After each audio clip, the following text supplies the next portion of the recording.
but wanted to get started with the schedule. It just really feels like whoever made it really didn't do the Lakers any sort of favors. You look at the first 10 games, and you just go, man, that's a tough trip there. And if 5 out of those first 10 are on the road. So just talk to me when you first saw the schedule. What were your thoughts on it, and how important is it for the Lakers to get off to a strong start here within the first 10 games? Yeah, I mean, the schedule, we knew it was going to be difficult just by virtue of being a Western Conference team, because the West is so deep. There's not going to be an easy schedule in the West, but the Lakers are always going to have a tough start because they're going to be a marquee matchup. The NBA, they like to cram in a bunch of exciting games right at the beginning of the season so that they can capture viewers and hopefully keep them around for a while. So you're going to have some tough matchups initially, and so that's where you get Minnesota opening night, Phoenix, Sacramento, Phoenix again, then they get Cleveland, so you get the LeBron back in Cleveland factor. So the NBA tries to cram in a bunch of those games early, so you know it's going to be a tough start. I did think the schedule was more favorable than last year just because the back-to-backs have been cut down. Yes. Last year they were one of the top teams in the NBA in terms of the number of back-to-backs they had to play. So seeing that drop back, I think that will help. But getting off to a good start, I think it is important just because of the current state of Lakers fandom. I mean, they didn't do anything this summer in terms of adding anybody in free agency or on the trade market. And so because of that, there's a lot of negativity right now in the fan base. And so a slow start, I think, would just compound that issue. So I definitely think they need to get off to a start that gets people excited about the team, because right now there's a sense that, man, this is kind of a lost season already if they don't go and get something done on the trade market by the trade deadline. Absolutely, and that's something that I wanted to talk to you about with the roster. It felt like us as fans, we had sold ourselves out to a lot of moves that were rumored out there, whether it be DeJounte Murray, Trae Young, Klay Thompson in the offseason. Then we were trying to get into DeMar DeRozan sweepstakes, and it didn't work out. Now he's ultimately in Sacramento. But from a 30,000 feet view, Trevor, it feels like the Lakers were a different team when Jared Vanderbilt was out there and he was healthy. Now, we don't know how healthy he's going to be coming in to this year, but you hope that he's able to give you the level of production that he did when the Lakers ultimately went to the Western Conference Finals after the trade that they made to acquire him, as well as D'Angelo Russell. I feel like the team's also different when D'Angelo Russell is hitting shots and he's being the playmaker in which we need him to be. And we fell in love with him when we got him back. Now, all of a sudden, he's a guy that we're looking at as a possible trade piece to get somebody. It does seem like the Lakers, at least for the here and now, are going to be banking on health and those guys having productive years. But what's your thoughts on the roster and their chances of having a strong year and making the playoffs? Well, I think one of the things that we got last year with this team was certainty, and that was the benefit that we saw with facing the Denver Nuggets in round one, is that we were going to know for sure, is this team good enough or not? Have they made enough improvements after losing to the Nuggets the year before? And the answer was no. They're just not there. They went 5 games with Denver. They do need to make some moves, but unfortunately, I think everybody recognizes that they need to make moves, and teams are holding that over the Lakers in trade negotiations, and it's made it tough for them to make a deal. Right now, though, the Lakers, as you said, they're going to have to bank on Jared Vanderbilt being healthy and him making a difference, Gabe Vincent being healthy and him making a difference, because both of those guys were essentially unavailable last season. Vanderbilt played, I think, 29 games, but he was not himself when he played.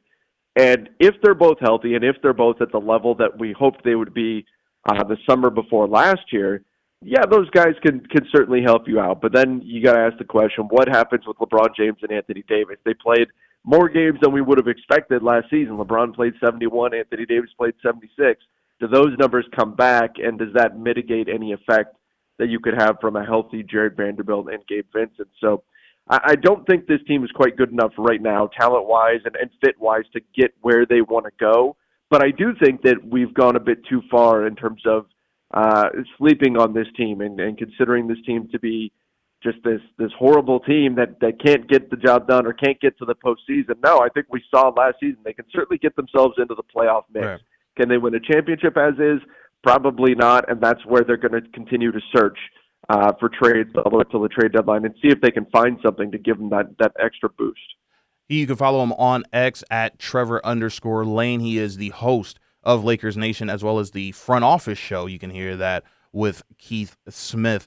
Are there any names that are out there that do intrigue you, that you feel the Lakers should be in the mix in terms of acquiring? We heard guys like Jeremy Grant, maybe Trae Young is there later on towards the year if his asking price goes down from the Atlanta Hawks. You're now also hearing rumblings that Jonas Valanciunas can be a guy that the Lakers are still keeping their eye on, although he went to the Wizards. But for you, who are a couple names that you would like to see the Lakers try to go out and get?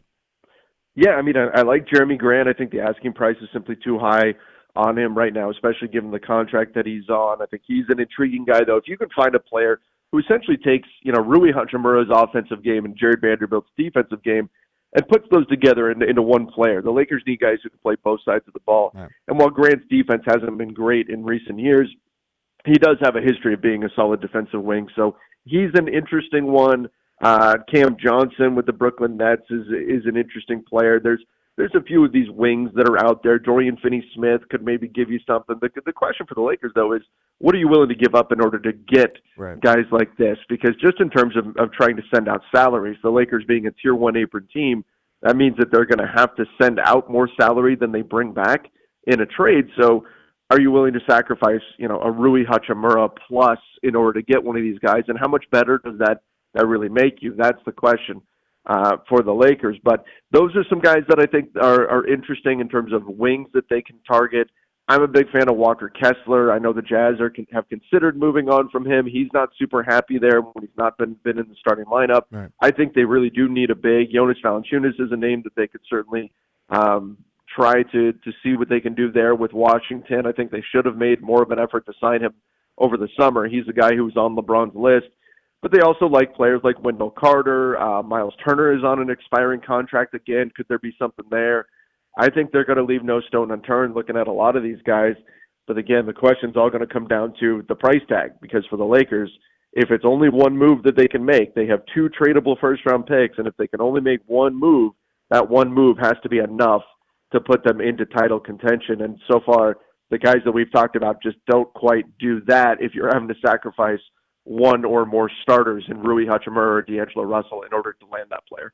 Absolutely. And speaking of the second player that you just named in D'Angelo Russell, it's felt like, I said, at first we were in love with him when he came back. I remember he hit one shot in his first home game back in Los Angeles, and he was screaming, like, I've grown up, or I'm back in LA. And we love that, from D'Angelo Russell, because, we drafted him when he first got into the league. Now, all of a sudden, he's a guy that maybe a few Laker fans want to see go and be on the move or be a part of any trade package that we have in order to get a player such as maybe a Jeremy Grant or even a Trae Young. But I don't know. I still believe in D'Angelo Russell. I believe that this guy could really help the Los Angeles Lakers in their hopes of winning a title, and he could be that third or maybe even fourth guy, depending on how you look at guys such as Austin Reeves, to help the Lakers in their core. Do you still believe in D'Lo? In the regular season, yeah. I mean, this is where people are down on him. He had a phenomenal regular season. He had arguably the best season of his career last year. I mean, 18-6 with great percentages, 41, 42% from three. Just a phenomenal season from D'Angelo Russell. But the problem that he's got is his playoff performances, and he was a bit better for a couple of games in the playoffs this past year, but he also had some stinkers in there where he was just not effective. And of course, we all remember what happened the summer before last with D'Angelo Russell when he played against the Denver Nuggets. So the prevailing thought is that D'Lo simply can't perform during the playoffs, and I think part of that is the lack of athleticism that he's talked about a lot. That he's just not a very athletic player. It creates issues when the defense really ramps up in the postseason. So that's the issue with D'Lo. I think he can absolutely help get you there, get you into the postseason, and I think his fit, particularly on the offensive end, is actually good with LeBron James and Anthony Davis. Yeah. Defensively, it's another story, but on the offensive end, he fits pretty well with those guys. And again, he had a great season. He was the third best Laker last year, but I don't know that you can count on him in the postseason. He's also an expiring contract, so you'd have to sign him to a new deal if you want to keep him around next year. So I do think that there's going to be a lot of trade chatter involving D'Angelo Russell and potentially making a move. We'll see how it all plays out, but he's a great player in the regular season, can help get you there. But if the belief of the Lakers is that he simply can't get it done in the playoffs, and that's their goal, they want to advance deep into the playoffs with LeBron and Anthony Davis, they're probably going to look to make a change by that February. I believe it'll be February 6th trade deadline. Trevor Lane, our guest, he's the host of Lakers Nation as well as the Front Office Show. You can follow him on X at Trevor_Lane. So it's been a few months now. JJ Redick has been named the head coach of the Los Angeles Lakers. I don't want to put the pressure on him of, he could be the next Pat Riley. I mean, for most of us who remember, Pat Riley was an assistant for 2 years before he ultimately became the head coach of the LA Lakers. But I do think this is a guy, I think he won the press conference, the initial press conference that he had. I also feel like Coach K is going to be there kind of as his rabbi to kind of teach him the way, and in any questions that he has, he's only going to be a phone call away. I do believe that the Lakers front office believes in him, but you being there, boots on the ground, being in LA, how did you take the press conference, and what do you think about JJ Redick leading this team? Yeah, I thought JJ did a great job at the press conference, answered every question. There was even, I don't recall exactly what the question was, but where Rob Pelinka kind of sidestepped it, and then JJ said, no, I'll address that, and got into it. I thought JJ did a great job in the presser. So far, he has said all the right things. We'll see if that translates to doing the right things on the court. That's much easier said than done, especially given his well-known lack of experience. But there was a sense that Darvin Ham often didn't win the press conference, and JJ so far is batting 1,000. So hopefully that continues. But I know the Lakers are excited about JJ Redick. He's a very bright basketball mind, and so I'm excited to see what he can do with this team. The question, of course, is will the learning curve prove to be a bit too steep? And that's going to be, I think, one of the subplots of the season. It's how does JJ adjust when the NBA schedule, when injuries and things like that throw curveballs at him, how does he react? And so that's going to be something to keep an eye on this season, but so far so good for JJ Redick. Another guy that's in a Lakers uniform now that it seems like a lot of individuals are very high on is the draft pick of Dalton Connect. What did you think about him in the Summer League, and what do you think he's going to be able to do for the Lakers this season in year one? Oh, I can tell you the Lakers were thrilled that they got him at 17. They did not work him out during the pre-draft process because there was no belief at all that he was going to be there at 17 for them. They were shocked that he was there and so pleasantly surprised. They couldn't believe their good fortune that he was there at 17 for them, and they happily grabbed him. They're very excited about him. I think that he is going to have a role from day one. He's going to need to be part of this rotation, maybe not a major part of the rotation. Maybe he's the 9th guy in the rotation or even the 10th guy. But I think he is going to play. His offensive execution is going to be really important. We know he's not a great defensive player. He struggles there. Despite the athleticism, he struggles on the defensive side of the ball. But he is a 3-level scorer, can shoot from outside, can attack the rim, does a really great job getting himself to the free throw line, getting contact at the rim. So I'm excited for him. I think we don't want to hype him up too much to the point where expectations are through the roof. Right. But I think that this is a guy who can be a rotation player for the Lakers opening night. And again, the team was absolutely thrilled to get him at 17, and for good reason. This is a very, very talented player, particularly if the defensive side of his game can come along at all. That's going to make him, I think, a very, very solid piece for LA moving forward. Final couple of moments with Trevor Lane. He's the host of Lakers Nation as well as the Front Office Show. I can't leave him without asking these 3 questions. One's going to be on Kobe Bryant, of course, but we have to start with the Lakers' 2 stars. First being LeBron James. We saw what he did in the Olympics. It was absolutely phenomenal. Going to be interesting to see how he and JJ communicate, interact with each other. Are his minutes going to go down? You also talked about, with he playing 71 games, is that kind of backtrack as well? But I kind of want to ask this question because you hear a lot of different things from different individuals since LeBron's been in LA, but you're a guy that, I respect greatly and just want to get this kind of, just opinion from. What would you describe the LeBron era in Los Angeles? How would you describe that? I think it's been successful. There were a lot of expectations that he would win multiple championships right now, sitting on 1 championship, but the fact that he's won a championship with the Lakers, I think it's been a successful run.